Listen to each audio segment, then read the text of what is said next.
Board corporation മറ്റ് സ്ഥാനമാനങ്ങൾ ഇക്കാര്യത്തെക്കുറിച്ചൊന്നും ഞാൻ ചിന്തിക്കുന്നില്ല. പൊതുപ്രവർത്തനം അങ്ങനെ കാണേണ്ടതൊന്നുമല്ല. നേരത്തെ രാഷ്ട്രപതി തെരഞ്ഞെടുപ്പ് വന്നപ്പോൾ ഇപ്പോഴത്തെ രാഷ്ട്രപതിക്ക് വോട്ട് ചെയ്യാൻ ദേവഗൗഡാജി ഏതാണ്ട് തീരുമാനിച്ചു. അപ്പോൾ ദേവഗൗഡാജിയെ കണ്ട് കാര്യങ്ങൾ ചർച്ച ചെയ്യണമെന്ന് ഇവരോട് പറഞ്ഞത് ഞാനാണ്. രാഷ്ട്രപതി തെരഞ്ഞെടുപ്പ് വോട്ടെന്ന് പറയുന്ന അത്ര വലിയ കാര്യമൊന്നുമല്ല, എങ്കിലും ഞാൻ പറഞ്ഞു. അപ്പോൾ കൃഷ്ണൻകുട്ടിയും മാത്യു ടി തോമസും ഞാനും, എൻ്റെ ഓർമ്മ ശരിയാണെങ്കിൽ സി കെ നാണുവും, ഞങ്ങൾ 4 പേരും കൂടെയാണ് പോയത്. ഇവരദ്ദേഹത്തെ കണ്ടിട്ടൊന്നും പറയുന്നില്ല. അപ്പം ഞാൻ പറഞ്ഞു, ഈ MLA-മാർ എന്നുള്ള നിലയിലാണ് ഇവർക്ക് വോട്ട്. ഇവർ MLA-മാരായത് ജനതാദളിൻ്റെ മാത്രം വോട്ട് കൊണ്ടല്ല, ഇടതുപക്ഷ ജനാധിപത്യ മുന്നണിയുടെ വോട്ട് കൊണ്ടാണ്. അപ്പോൾ ഇടതുപക്ഷ ജനാധിപത്യ മുന്നണിയുടെ മൊത്തം വോട്ട് കൊണ്ട് ഇവർ MLA-മാരായ സ്ഥിതിക്ക് ഇടതുപക്ഷ ജനാധിപത്യ മുന്നണി എടുക്കുന്ന തീരുമാനത്തിൽ നിന്ന് ഇവർക്ക് വിട്ടുനിൽക്കാൻ ഒക്കില്ല എന്ന് പറഞ്ഞു. അപ്പോൾ ഇവരാരൊന്നും മിണ്ടുന്നില്ല. അപ്പോൾ അദ്ദേഹം ഇങ്ങനെ കുറച്ചു നേരമൊക്കെ ഇരുന്നു. അതൊന്നും അദ്ദേഹം പ്രതീക്ഷിച്ചതല്ല, അങ്ങനെ ഒരു സമാഗമം. എന്നാൽ ഞാൻ വോട്ട് ചെയ്യാൻ പോകുന്നില്ല എന്ന് പറഞ്ഞു.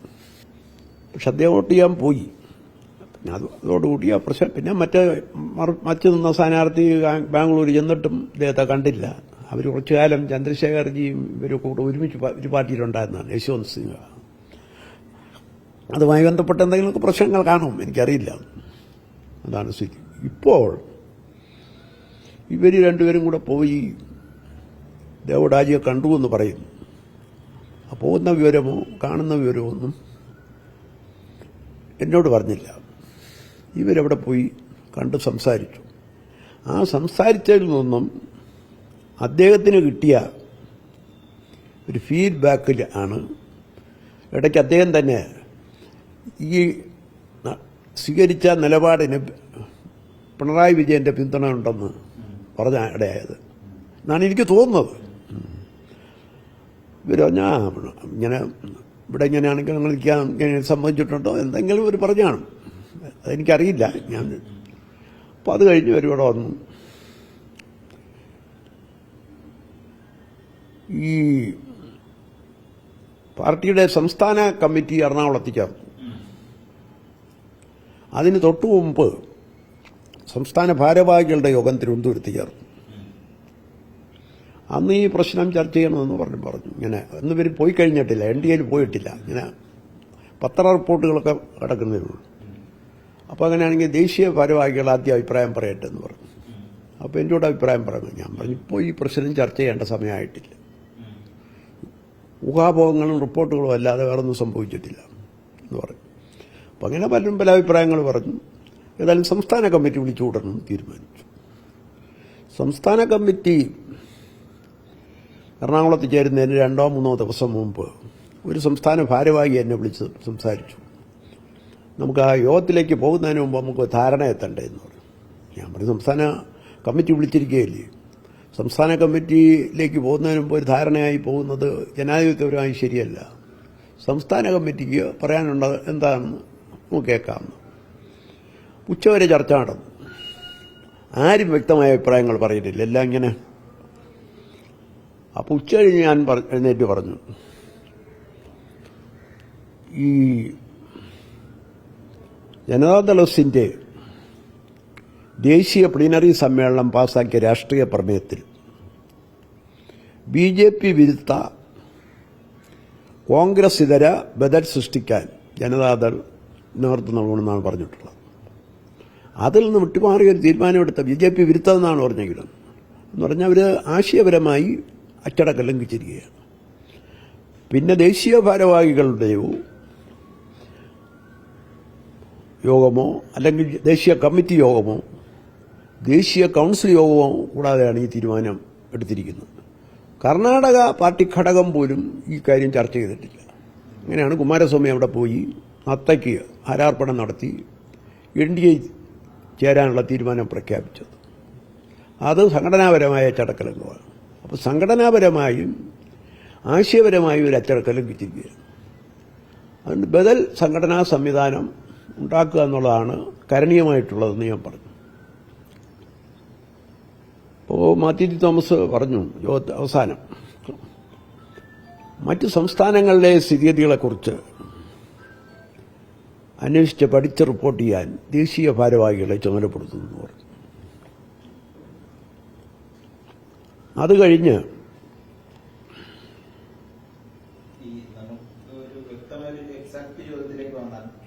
നിലവിലെ സ്ഥിതി ഉണ്ടല്ലോ, നിലവിലെ സ്ഥിതി വേറൊരു ഘടകമായി നിൽക്കുകയും ഇവർ രാജിവെക്കാതിരിക്കുകയും ചെയ്യുന്നു. അത് കരണീയമാണ്. ഞാൻ അതിന്റെ ചരിത്രം പറയാണ്, പറഞ്ഞ അതിന്റെ ബാക്ക്ഗ്രൗണ്ട് വരുമ്പോൾ അത് ക്ലിയറാവും, പറയുന്നത് ക്ലിയറാവണമല്ലോ. അത് കഴിഞ്ഞ് കൂടിയൊരു സംസ്ഥാന ഭാരവാഹികളുടെയും ജില്ലാ പ്രസിഡന്റുമാരുടെയും യോഗം ഇവിടെ ഇപ്പോൾ ഒരു പാർട്ടി ഓഫീസ് തുറന്നു, അവിടെ വെച്ച് കൂടിയാണ്. അന്ന് ഈ ഇഷ്യൂ ഒന്നും ചർച്ചയ്ക്ക് എടുത്തില്ല. പാർട്ടി ഓഫീസും പാർട്ടിക്ക് കൊടുക്കേണ്ട ലഘിയും പാർട്ടി ഓഫീസില്ല നിത്യേന അന്ന് ആരൊക്കെ ഇരിക്കണം, ഈ കാര്യങ്ങൾ ചർച്ച ചെയ്ത് വെച്ചു. അവസാനിക്കാൻ പോയപ്പോൾ ഞാൻ പറഞ്ഞു, കഴിഞ്ഞ അവിടുത്തെ തീരുമാനമുണ്ട്, തീരുമാനമെടുക്കാൻ പാർട്ടി ഭാരവാഹികളെ ചുമതലപ്പെടുത്തിയിരുന്നതാണ്, പിന്നെ അത് ചർച്ച ചെയ്യണമെന്ന്. അപ്പോൾ ബെന്നി തോമസ് പറഞ്ഞാൽ നമുക്ക് അടുത്ത യോഗത്തിൽ ചർച്ച ചെയ്യാം. അടുത്ത യോഗത്തിൽ ഇത് സംബന്ധിച്ച റിപ്പോർട്ടുമായിട്ട് ദേശീയ ഭാരവാഹികൾ വരണമെന്ന്. അത് കഴിഞ്ഞ് ഒക്ടോബർ 27 എറണാകുളത്ത് യോഗം ചേർന്നു. അപ്പോഴും മറ്റു കാര്യങ്ങൾ ചർച്ച ചെയ്തുകൊണ്ടിരിക്കുകയാണ്. ഇത് പറഞ്ഞില്ല. അപ്പോൾ പലരും ചോദിച്ചു, കഴിഞ്ഞാൽ ദേശീയ ഭാരവാഹികളെ ചുമതലപ്പെട്ടിരുന്നല്ലോ, അവരെന്തുകൊണ്ട് റിപ്പോർട്ട് വെച്ചില്ല? അപ്പോൾ ഞാൻ പറഞ്ഞു, നിങ്ങളല്ലല്ലോ പറയേണ്ടത്, സംസ്ഥാന പ്രസിഡന്റ് പറയേണ്ടേ റിപ്പോർട്ട് വയ്ക്കാൻ, എങ്കിലേ വയ്ക്കാൻ നോക്കും. എന്നിട്ട് റിപ്പോർട്ട് അപ്പോഴും റിപ്പോർട്ട് വയ്ക്കാൻ പറയുന്നില്ല. അവസാനം യോഗം പിരിയാറായപ്പോൾ പിന്നെ എനിക്കെന്തെങ്കിലും പറയാനുണ്ടോ എന്ന് ചോദിച്ചു. അപ്പോൾ ഞാൻ പതുക്കെ ഈ റിപ്പോർട്ട് തന്നെ വെച്ചു, ഇന്ന സംസ്ഥാനങ്ങളിൽ ഇന്ന ആളുകളെ കണ്ടു, ആ കാര്യങ്ങൾ വെച്ചു. അപ്പോൾ ഇദ്ദേഹം പറഞ്ഞു, ഞാൻ എല്ലാ നാഷണൽ എക്സിക്യൂട്ടീവിലും പങ്കെടുക്കാറുണ്ട്, ഈ പറഞ്ഞ പല ആളുകളെ എനിക്കറിയാം, പക്ഷെ അവരുടെ പിന്നെ ക്രെഡൻഷ്യൽസിനെ കുറിച്ചും അവരുടെ സപ്പോർട്ട് ബേസിനെ കുറിച്ചൊന്നും എനിക്ക് അറിഞ്ഞുകൂടാ. അതുകൊണ്ട് എല്ലാ സംസ്ഥാനങ്ങളിലും യോഗം ചേർന്ന് അതിൻ്റെ റിപ്പോർട്ടും കൂടെ വന്നിട്ട് നമുക്ക് തീരുമാനമെടുക്കാമെന്ന് പറഞ്ഞു. ഈ തീരുമാനം എടുക്കുമ്പോൾ, ഇത് പറയുമ്പോൾ തീരുമാനം ആരും അത് ചോദ്യം ചെയ്തില്ല. CK നാണുവും സ്റ്റേജിലിരിപ്പുണ്ട്. അത് കഴിഞ്ഞ് പത്രക്കാരൊക്കെ മാധ്യമക്കാർ നിൽക്കുകയാണ്. അവരൊക്കെ വന്നപ്പോൾ ഇതേ കാര്യം പറഞ്ഞു. അപ്പോൾ അവിടെ വെച്ചൊന്നും ആ പത്രസമ്മേളനം നടക്കുമ്പോഴും CK നാണുമുണ്ട്, ഇത് ചോദ്യം ചെയ്തില്ല. പക്ഷേ അത് കഴിഞ്ഞ് അദ്ദേഹം ആരുടെയോ സമ്മർദ്ദത്തിന് വിധേയമായി ഇവിടെ അത് കോവളത്ത് വെള്ളാർ വെച്ച് യോഗം വിളിച്ചു.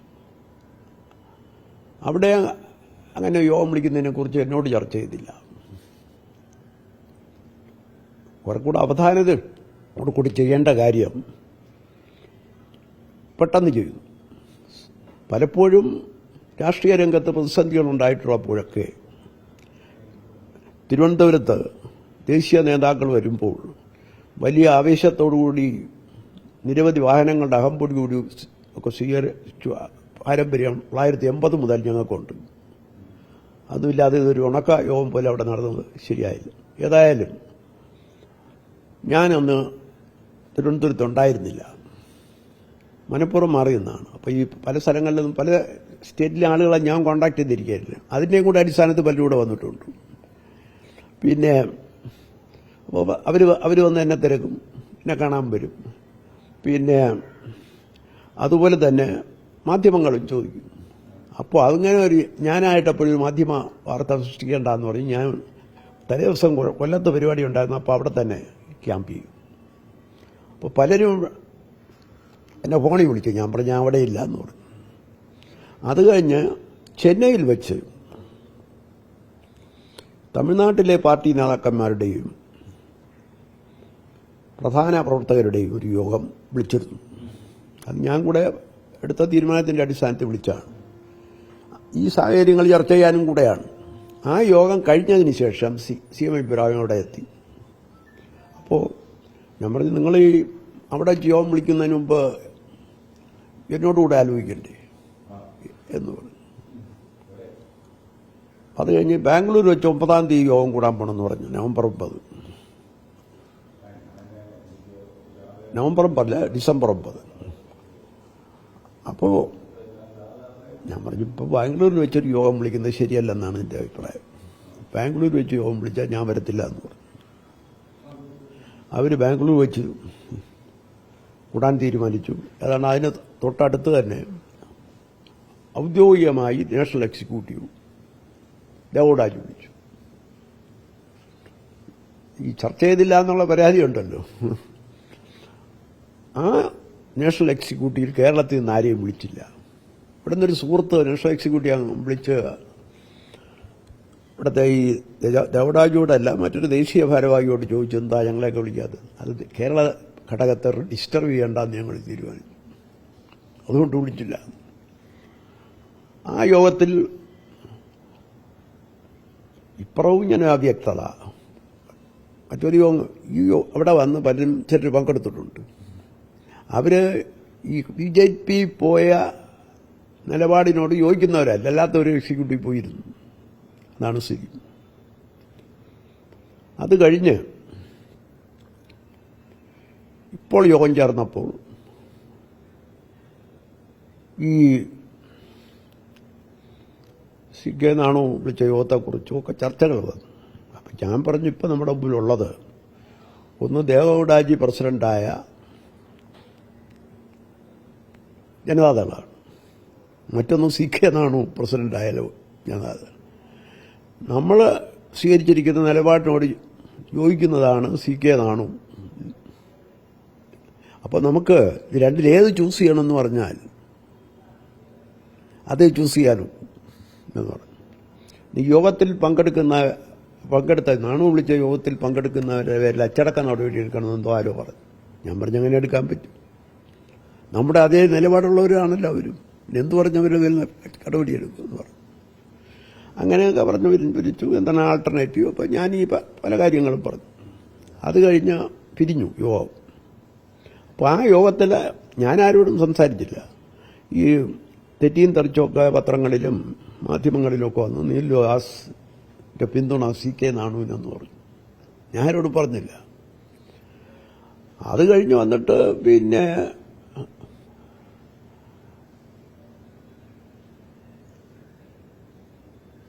ആണിപ്പോൾ 2 ദിവസം മുമ്പ് അവർ യോഗം കൂടി, ഭാരവാഹികളുടെ യോഗം കൂടി, സംസ്ഥാന ഭാരവാഹികൾ. ഞാൻ സംസ്ഥാന ഭാരവാഹിയല്ല, എന്നോട് പറഞ്ഞില്ല. സാധാരണ അത്തരത്തിൽ യോഗങ്ങൾ മുൻകൂട്ടി തന്നെ അറിയിക്കാറുണ്ട്, ഇങ്ങനെ കൂടാൻ പോവുകയാണ് അല്ലെങ്കിൽ എന്ന് പറഞ്ഞു. സൗകര്യമുണ്ടോ എന്ന് ചോദിക്കാതെ അവർ വിളിച്ചു. എന്നുവെച്ചാൽ ആ യോഗങ്ങളിൽ അവർക്ക് അസൗകര്യം ഉണ്ടാക്കുന്ന അഭിപ്രായങ്ങളാരും പറയരുത് എന്നുള്ള ഒരു കരുതലോടുകൂടിയാണ് ഈ യോഗം വിളിച്ചിരിക്കുന്നത് എന്ന് എനിക്ക് തോന്നുന്നു. വിളിച്ചതെന്ന് തോന്നി. അതാണ് സ്ഥിതി.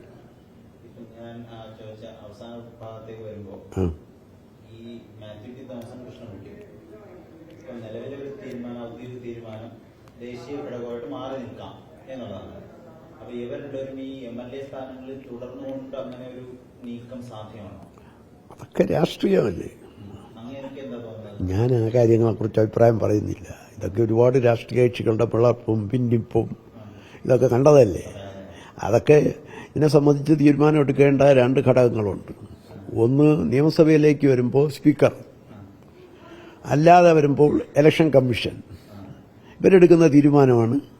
അല്ല, അങ്ങനെ ആ നിലയിലും എല്ലാ ബന്ധങ്ങളും ദേവഗൌഡയുമായിട്ട് ഉപേക്ഷിക്കണമെന്ന് എനിക്ക് അഭിപ്രായമുണ്ട്. അതൊക്കെ ഇപ്പോ ഈ മാത്യു ടി തോമസ് ആവട്ടെ, കൃഷ്ണൻകുട്ടി ആവട്ടെ, ഞാൻ പറഞ്ഞു, സംഘടനാപരമായും ബന്ധം ഉപേക്ഷിക്കണമെന്ന് മാത്രമല്ല, സംഘടനാപരമായും ആശയപരമായും പാർട്ടി അച്ചടക്കം ലംഘിച്ചവരെ മാറ്റി പകരം ബദൽ സംവിധാനം ഉണ്ടാക്കണം എന്നുള്ളതാണ് എൻ്റെ അഭിപ്രായം. അത് ഞാൻ എറണാകുളത്ത് കൂടി സംസ്ഥാന കമ്മിറ്റി യോഗത്തിൽ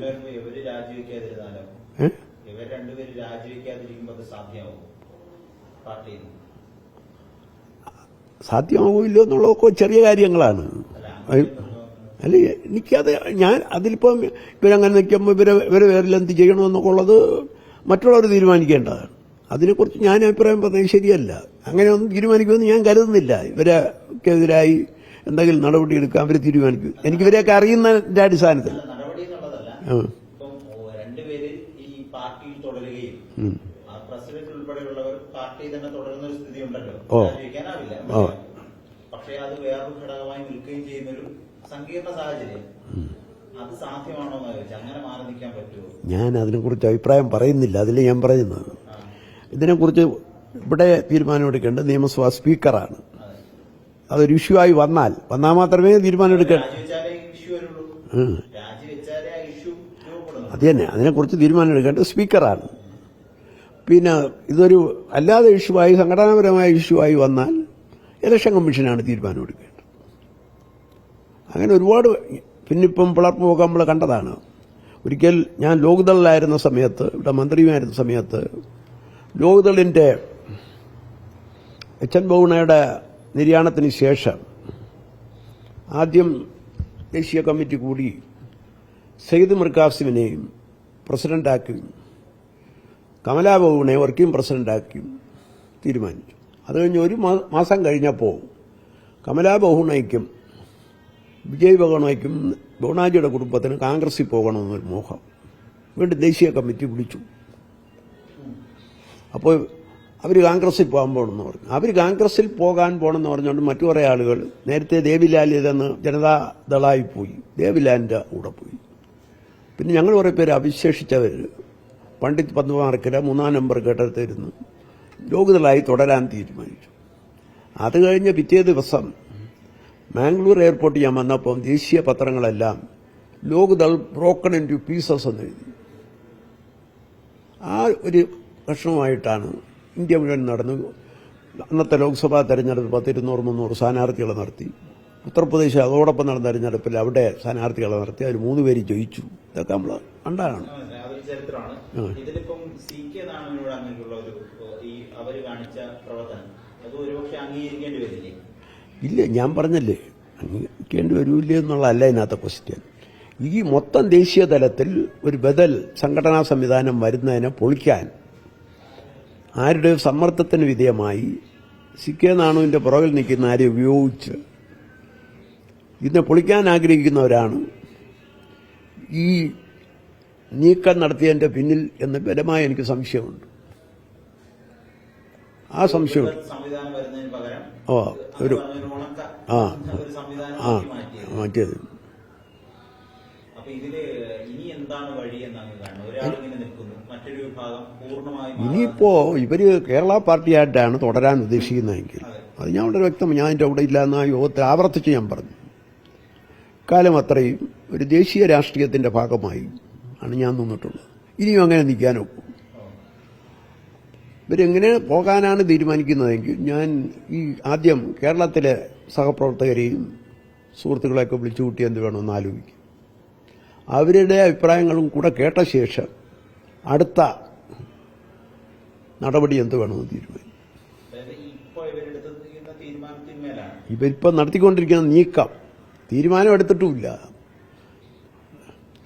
ഈ സംസ്ഥാന പാർട്ടിയായി നിൽക്കാൻ ഒരു തീരുമാനമെടുത്ത് എഴുതിയിട്ടില്ല. അങ്ങനെ അഭിപ്രായങ്ങൾ പറഞ്ഞു. ആ അഭിപ്രായങ്ങളുടെ ഇടയിൽ ആദ്യം തന്നെ അതൊരു പത്രസമ്മേളനത്തിലോ മറ്റോ മന്ത്രി പറഞ്ഞു. പക്ഷെ ഒരിക്കലും ഒരു തീരുമാനം ഔദ്യോഗികമായി എടുത്ത് രേഖപ്പെടുത്തിയിട്ടില്ല. അതല്ലാതെ തന്നെ അതിനുവേണ്ടിയുള്ള നീക്കങ്ങൾ നടത്തിക്കൊണ്ടിരിക്കുകയാണ്.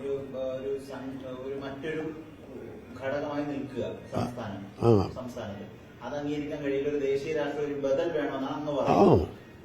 ഈ സംസ്ഥാനത്ത് മാത്രമായി ഒരു ഘടകമായി നിൽക്കുന്നെങ്കിൽ അതിനോടൊപ്പം അങ്ങ് ചേരാനില്ല. ദേശീയ ഒരു ബദൽ ഉണ്ടാക്കാനുള്ള ശ്രമം തുടരും. അങ്ങനെയല്ലേ? അതെ, ദേശീയ ഉണ്ടാക്കാണ്ട് CK നാണുവിന്റെ ദുർബലമായ സംഘടനാ സംവിധാനം നടക്കില്ല. ദുർബലമൊന്നും ഞാൻ പറയുന്നില്ല. അല്ല, ഞാൻ ചോദിക്കുന്നത് CK നാണുവിന്റെ ഇപ്പോഴുള്ള സംവിധാനം കൊണ്ട് അത് നടക്കൂല്ല. ഇല്ല, അതുകൊണ്ട് മാത്രം പോരാ. ഒരു വിപുലവും വ്യാപകവുമായ ദേശീയ അടിസ്ഥാനത്തിൽ ഒരു ബദൽ ഉണ്ടാക്കാൻ ശ്രമിക്കും. അതോടൊപ്പം ജനതാ പരിവാറിൽപ്പെട്ട മറ്റു കക്ഷികളെയും അതുമായി കോർത്തിണക്കാൻ ശ്രമിക്കും. അങ്ങനെയാണെങ്കിൽ വീണ്ടും ഒരു പാർട്ടി കൂടെ ഉണ്ടാവും. അങ്ങനെയാണെങ്കിൽ വീണ്ടും ഒരു പാർട്ടി കൂടെ ഉണ്ടായി. ഇപ്പൊ 2ആയി JDS കേരളത്തിൽ. ഇനിയിപ്പോ അങ്ങ് നേതൃത്വം നൽകിയ ഒരു ദേശീയ അടിസ്ഥാനത്തിലുള്ള സംഘടനാ സംവിധാനം ഉണ്ടാക്കുമ്പോൾ വീണ്ടും ഒന്നുകൂടി ഒരു വിഭാഗം കൂടി ആവില്ലേ? അതിപ്പോ പറയാൻ ഒക്കില്ല. ഞാൻ പറഞ്ഞില്ല, ഈ പ്രവർത്തകരൊക്കെ ആലോചിച്ച് നേതാക്കളുമായിട്ട് ആലോചിച്ചിട്ട് എന്ത് വേണമെന്ന് തീരുമാനിക്കും. ആ ആലോചനയിലൂടെ ഉരുത്തിരിഞ്ഞ അഭിപ്രായം അനുസരിച്ച് ഞാൻ നീങ്ങും. ഡേറ്റ് വെച്ചിട്ടില്ല. ഇപ്പം ഇന്നൊക്കെയാണ്. ഇന്നിപ്പോ ആരോ പിന്നെ മറ്റേ യോഗത്തിൽ പങ്കെടുത്ത് പുറത്താക്കും എന്ന് ഈ ജെ ഡി എസിലെ പ്രബലനായ ഒരു ദേശീയ നേതാവ് എന്ന നിലയിൽ അങ്ങ് പറയുന്നത് ഈ ഇപ്പോഴുള്ള രണ്ട് ജെ ഡി എസിന്റെയും പ്രവർത്തനങ്ങൾ ശരിയായ ദിശയിലേക്കല്ല എന്ന് തന്നെയാണ്. അങ്ങനെ തന്നെ വിലയിരുത്താല്ലേ? എന്ന് വേണമെങ്കിൽ പറയാം. അവർക്ക് വേണ്ടി അവരുടെ ദിശ